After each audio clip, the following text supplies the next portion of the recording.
Saya mau bicara pada hal yang paling penting. Lelaki di rumah tangga itu punya kewajiban infak. Dalil Quran surah keempat ayat 34 paling kiri sebelah atas. Ar-rijalu qawwamuna 'alan nisa bima faddalallahu ba'dahum 'ala ba'din wa bima anfaqu min amwalihim. Tolong fokus di sini. Infak pertama, kepala keluarga kepada anggota keluarganya.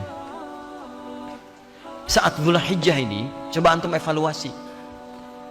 Bukan hanya meningkatkan kuantitas infak.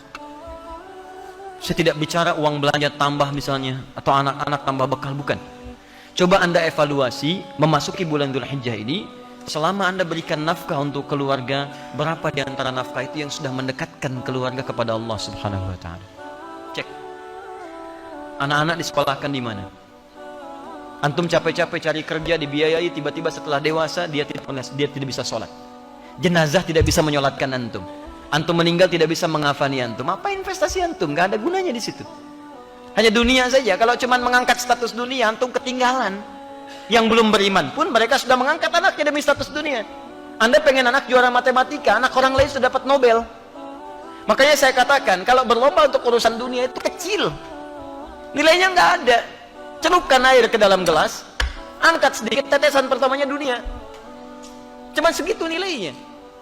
Tidak berlomba untuk akhirat. Begitu anda lombakan anak anda untuk akhirat, maka dia akan jadi pemenang termasuk dalam urusan dunianya. Ya, dunia itu seperti bayangan. Kalau antum kejar-kejar, capek, nggak akan ketangkap. Ayo silahkan kejar bayangan, pulang di sini kejar tuh terus. Ya, capek antum. Caranya berbalik dari bayangan, maka bayangan akan mengikuti anda. Cari akhirat, anda tidak akan ketinggalan dunia. Silahkan cek orang-orang dulu, mereka penghafal Quran, ahli hadis, tapi ahli matematika juga, ahli fisika, ahli kimia, ahli macam-macam.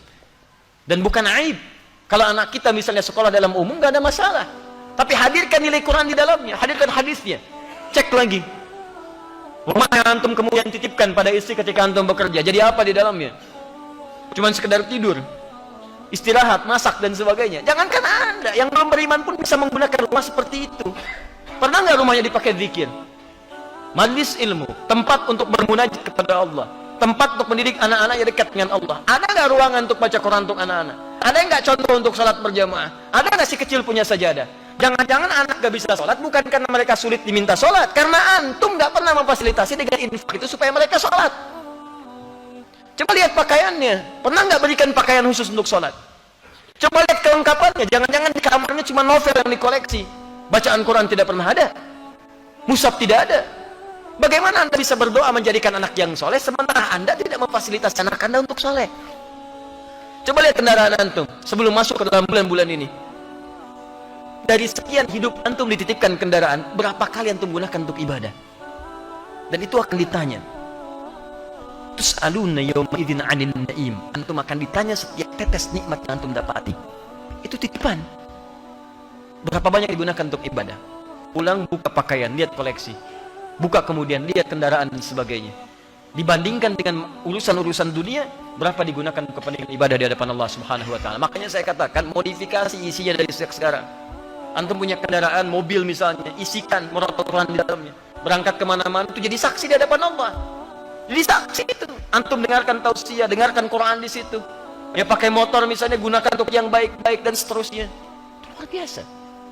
Dan itu indah. Kalau nggak percaya coba. Bikin visi dari sekarang, perbaiki keluarga, nafkah yang digunakan, gunakan untuk kepentingan nilai-nilai kebaikan sebagai tuntunan syariat. Maka Allah akan titipkan keberkahan di dalamnya. Ada seorang ahli Quran, tinggal di pedesaan. Suaminya bekerja sebagai buruh bangunan. Istrinya itu ngambilin kayu.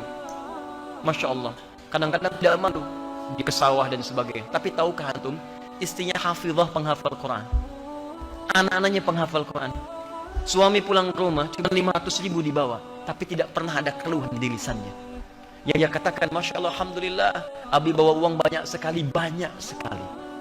Setiap tamu datang dimuliakan oleh beliau, makanannya, segalanya macam-macam, ada keberkahan di dalamnya. 500.000 tahan dalam sebulan disebut banyak dan ada keberkahan di dalamnya. Antum 5 juta, 15 juta masih merasa kurang, butuh berapa lagi? Coba cek lagi.